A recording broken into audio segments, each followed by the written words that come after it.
Epicscifies or die here. Tribe of beautiful giant women beg lost human to. Captain Lucas Hayes had never imagined that a routine exploration mission would end in such chaos. His ship, the Horizon, had been sent to investigate an uncharted planet in a distant galaxy. It was a small, quiet planet that hadn't shown any signs of life until now. Their scanners had detected some unusual energy signatures, and that was enough to pique the curiosity of humanity's top scientists.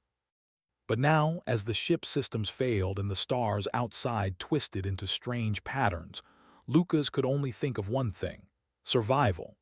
The ship had crash-landed on the surface of the planet, tearing through the thick jungle of strange, bioluminescent trees. Inside the ship, alarms blared and debris scattered across the control room. The crew was shaken, but they were alive. Lucas quickly gathered his team, 5 men and women who had trained for missions like this, but none of them had expected something like this. "Everyone get to the exit," Lucas shouted, his voice cutting through the panic. "Move, move, move." As the crew scrambled to escape the wreckage, Lucas's heart pounded in his chest. They had no way of knowing what awaited them outside. The crash had left them stranded on a planet that was, as of now, an unknown world. His mind raced through the possibilities: hostile creatures, dangerous terrain, or even worse, intelligent life that could see them as a threat. When the last crew member, Lieutenant Mara Thompson, exited the ship, they all turned toward the dense, glowing forest that lay beyond. The air smelled sweet, almost like flowers, but Lucas didn't trust the smell. There was too much uncertainty, too much they didn't know. The wreckage of the Horizon lay behind them, a twisted heap of metal and wires, and they were alone. For hours, they made their way through the jungle, keeping an eye out for anything that could pose a danger. Strange creatures moved in the shadows, but none of them came too close. It seemed as if the planet was full of life, yet eerily silent. Then, as the sun began to set, something unexpected happened. A shadow moved overhead, and the entire jungle seemed to tremble. Lucas froze, raising a hand to stop his crew. The air was thick with tension. "Did you hear that?" Mara whispered, her eyes scanning the sky. Before anyone could respond, the ground shook beneath their feet. A low rumble echoed through the trees, and Lucas felt the hairs on the back of his neck stand up. From above, something massive descended, its form barely visible against the setting sun. It was a creature, but it wasn't like anything Lucas had ever seen before.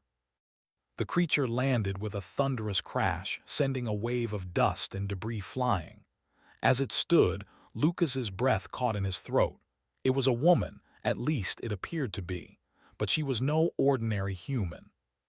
The giantess stood towering above them, her height nearly twice that of the tallest human. Her skin shimmered with a golden hue, and her eyes glowed a soft, otherworldly blue. She was dressed in intricate armor made of strange, organic material that seemed to pulse with energy. The giantess's presence was overwhelming. She looked down at the humans, her gaze curious but stern. The crew stood frozen, not knowing whether to run or to speak. She didn't look hostile, but then again, the sheer size of her made it difficult to think clearly. Another giantess appeared beside her, equally as tall and as commanding. Her skin was a deep, rich purple, and her eyes were a piercing green. Her armor was different, more fluid, almost like it was alive. She spoke in a language that Lucas didn't understand, her voice low and melodic, yet carrying an undeniable authority. "Captain Lucas Hayes." The first giantess spoke in perfect English, her voice a deep, resonant sound that seemed to vibrate through the ground. "I am Empress Lyra of the Titaness tribe. You have trespassed on our sacred land. Why?" Lucas's mind raced, trying to process the situation. His crew had trained for first contact with alien species, but nothing could have prepared them for this. Giant women who seemed to possess advanced technology and knowledge. And here they were, standing on a planet where they were not welcome.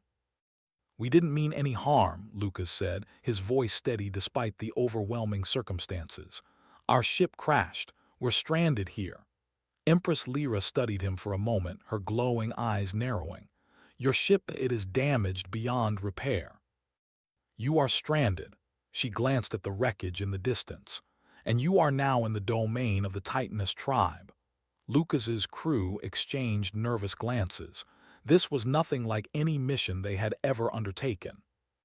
The Titanesses were clearly powerful, and if they decided to see humanity as a threat, there would be little they could do to defend themselves. "We don't want trouble," Lucas continued, trying to remain calm. "We just need to survive. If you can help us repair our ship, we can leave. We won't cause any harm." The second giantess, who had remained silent, stepped forward. "Help you?" she asked, her voice tinged with disbelief. "Why should we help you, humans? Your kind has no place on this world. You are fragile, weak." Lucas felt a chill run through him. This was no simple misunderstanding. They weren't just stranded, they were on a planet ruled by beings who saw them as little more than insects. "I don't want to fight," Lucas said, his voice firm. "But if we're going to survive, we need help. We're not just weak, humans are survivors, we adapt. If you help us, we can prove it." Empress Lyra looked down at him with a mixture of curiosity and amusement. "Prove it then," she said, her lips curling into a slight smile. "If you wish to survive here, you will have to earn our trust, but be warned, failure will not be tolerated." With that, the Titanesses turned and began to walk away, their massive forms disappearing into the jungle. Lucas watched them go, his mind spinning. This was just the beginning. There was so much more to this planet, and these women, these Titanesses, were at the center of it all. The crew stood silently for a moment before Lucas spoke again. "We don't have a choice," he said quietly. "We have to prove ourselves. If we don't, we might not leave this planet alive." The morning after their encounter with the Titanesses, Captain Lucas Hayes stood at the edge of the dense jungle, watching the towering figures of Empress Lyra and her companion disappear into the distance. The air felt heavy, thick with the unknown. His crew was silent, still processing the events of the previous night. It was clear now that they weren't on just any uncharted planet. They had landed in the territory of a powerful, ancient race, and their survival here would depend on more than just the ability to fix a damaged ship.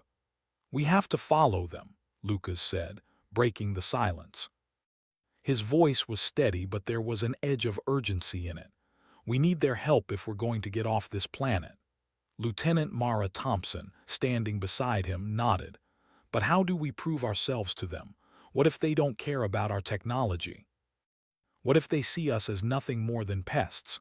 "We'll show them that we're not just weak," Lucas replied, his eyes still fixed on the jungle. "We'll earn their trust, or we won't leave this planet alive." The crew had no choice but to follow the Titanesses. As they moved deeper into the jungle, Lucas couldn't shake the feeling that they were being watched. The forest was eerily quiet, save for the occasional rustle of leaves or the distant roar of some unknown creature.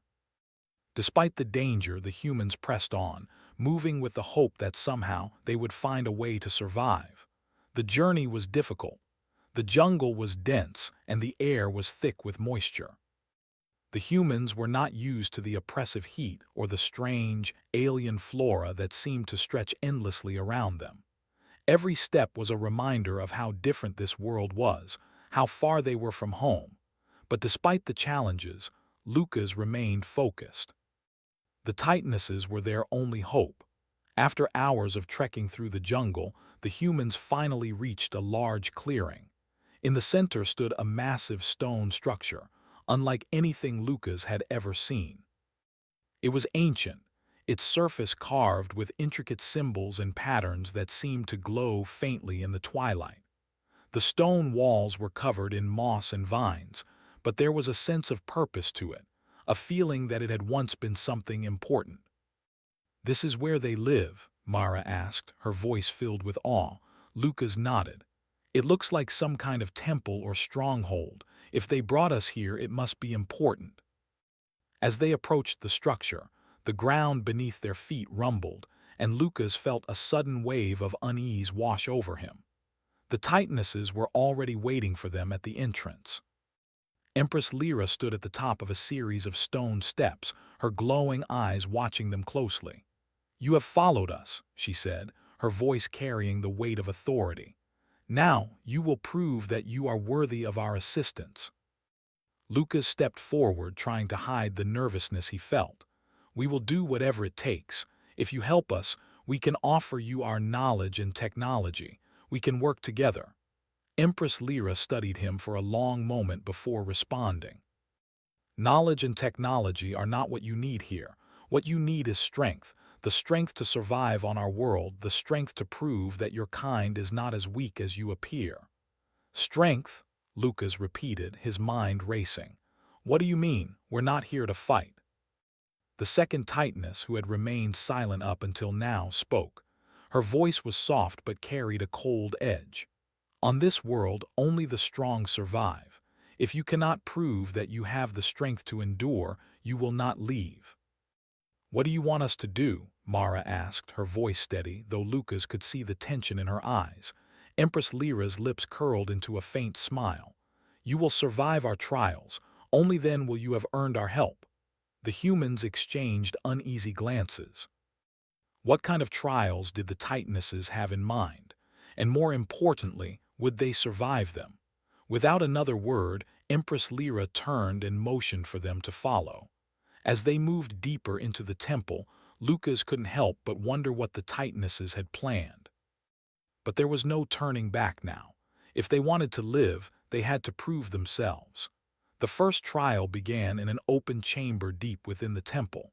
The walls were lined with strange, glowing symbols, and the air hummed with energy. In the center of the room was a large, circular pit filled with thick, bubbling mud. A stone platform hovered above the pit, and on it stood a series of strange, glowing crystals. "This is the trial of endurance," Empress Lyra explained, her voice echoing in the chamber. "You must retrieve the crystals, but beware, the pit is home to creatures that will stop you." Lucas's heart raced.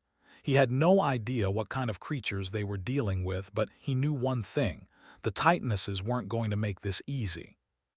"You must act quickly," Empress Lyra continued. "If you hesitate, you will fail." Without another word, the Titanesses stepped back, allowing the humans to approach the pit. Lucas looked at his crew.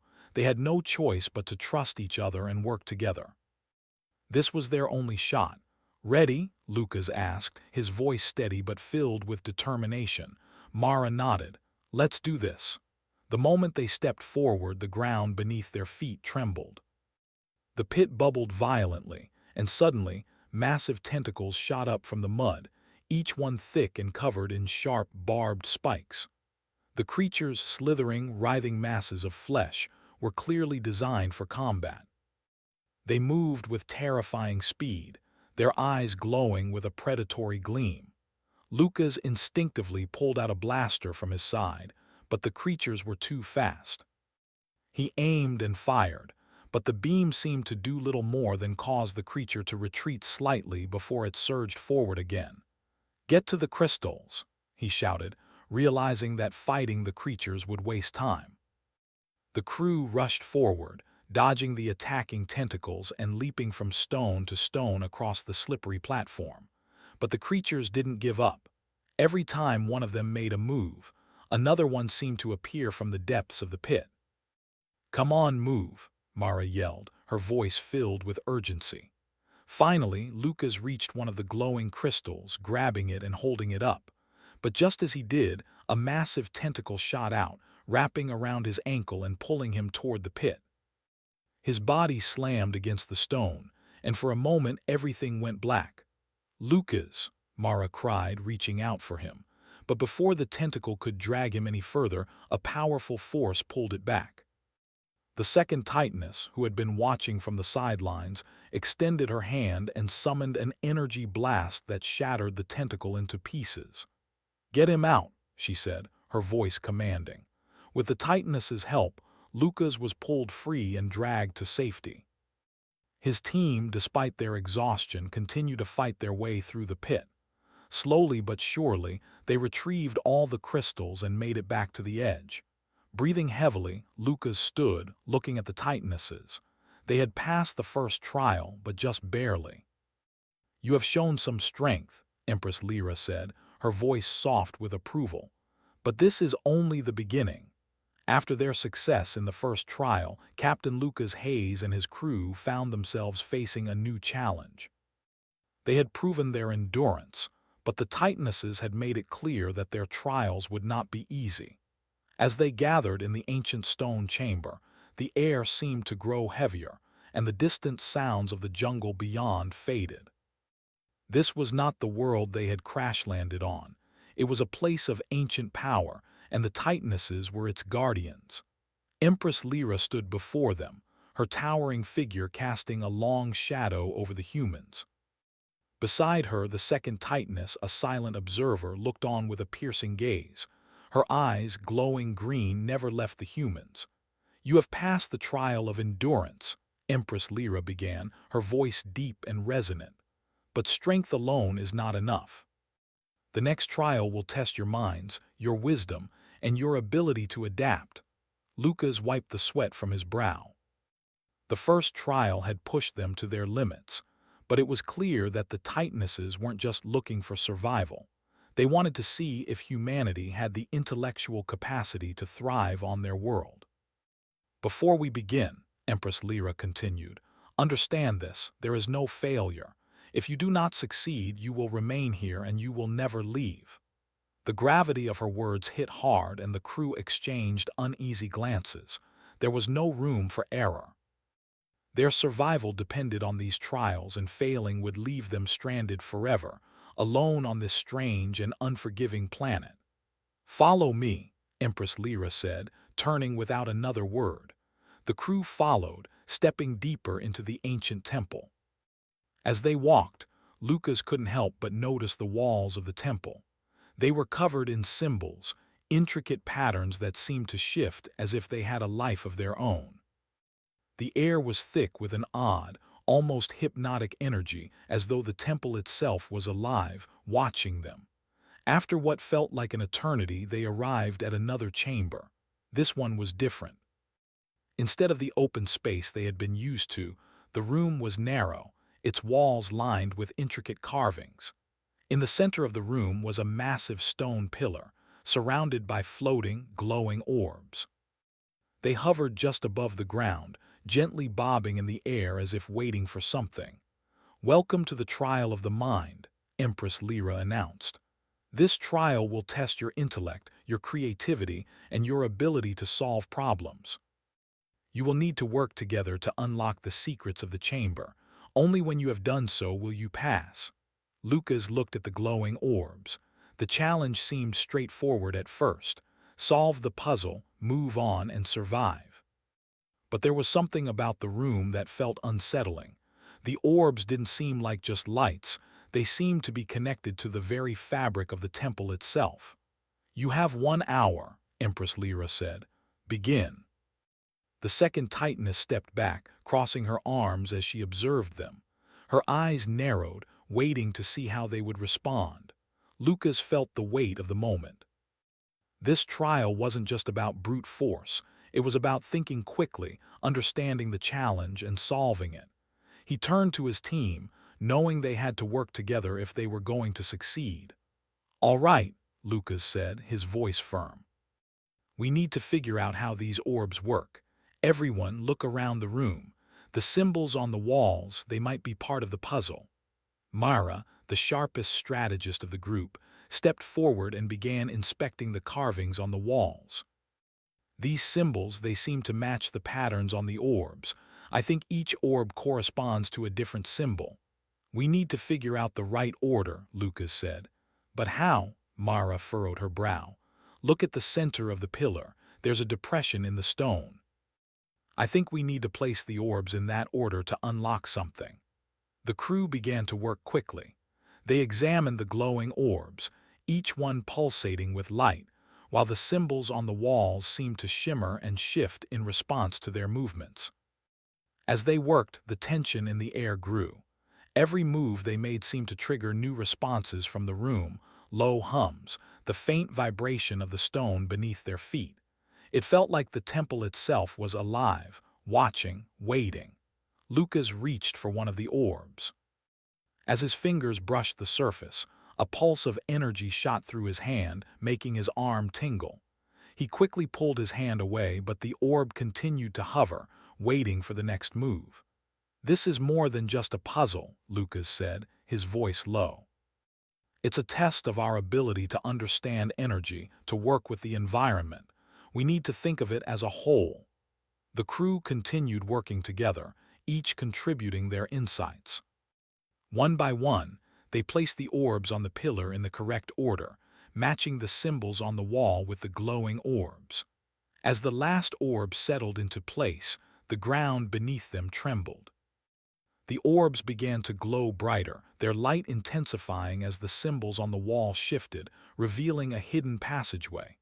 "Is it done?" Mara asked, her voice filled with both relief and doubt. Empress Lyra's voice echoed through the chamber. "You have done well. But remember, this trial was only a glimpse of what lies ahead. There is much more to this world, and to us, than you can imagine."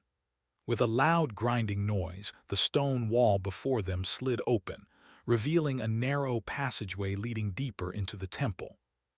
"Proceed," Empress Lyra commanded, "but do not become complacent.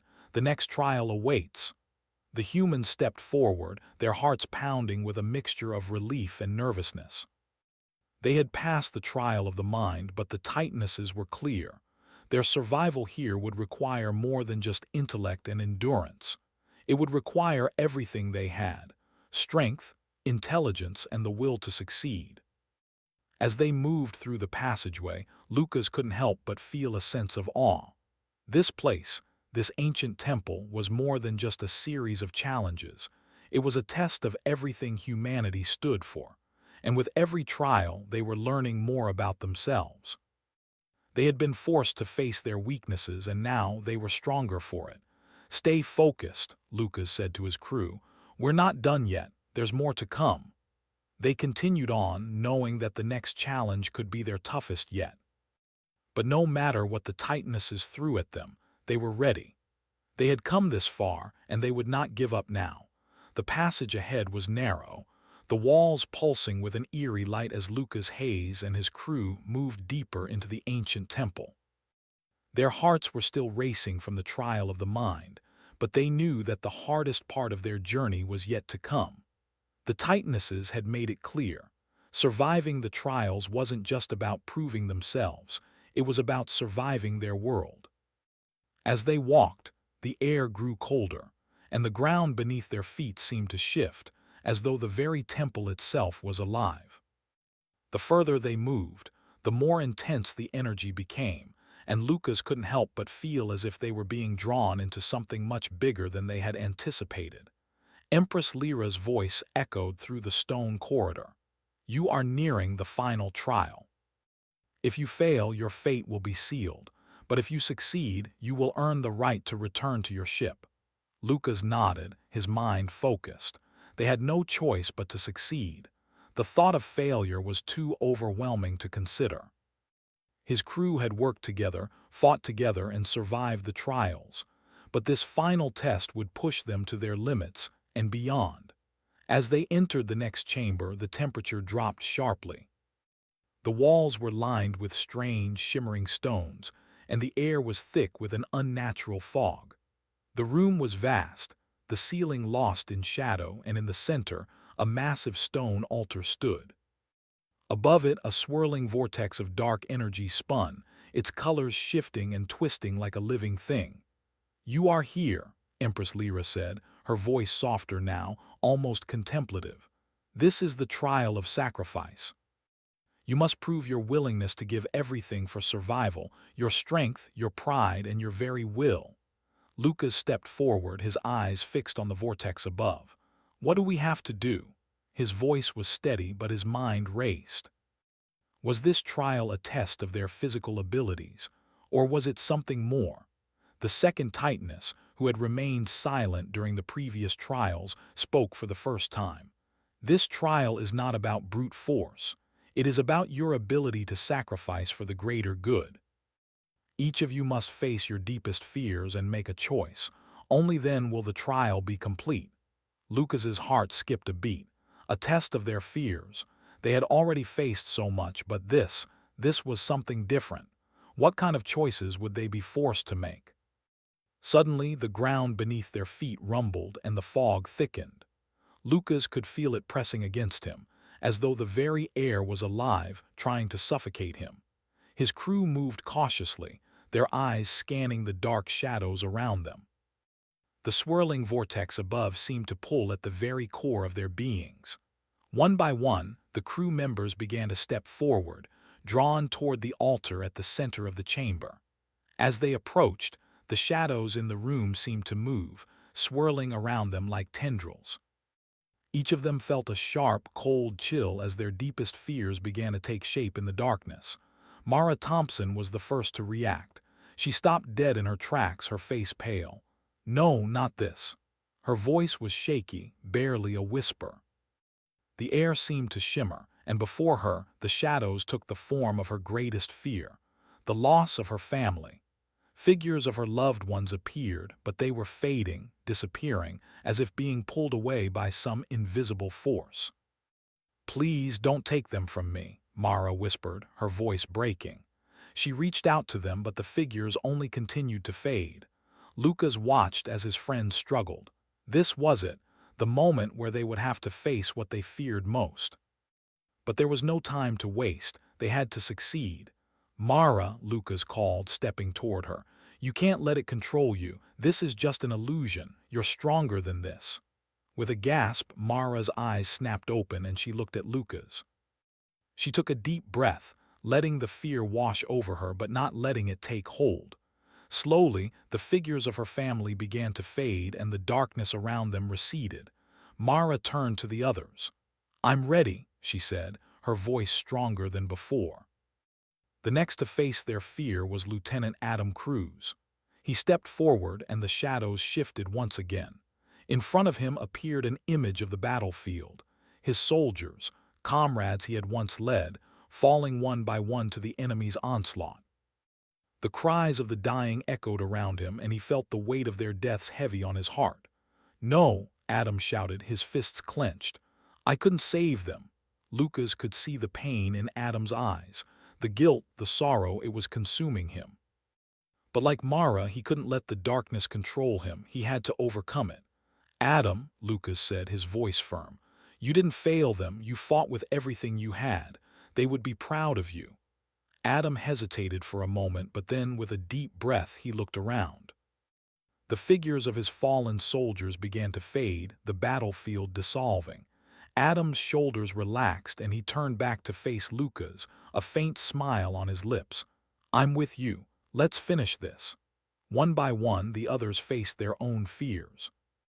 Lieutenant Kelly Nguyen, who had always feared failure, stood tall as the image of her own shortcomings appeared before her.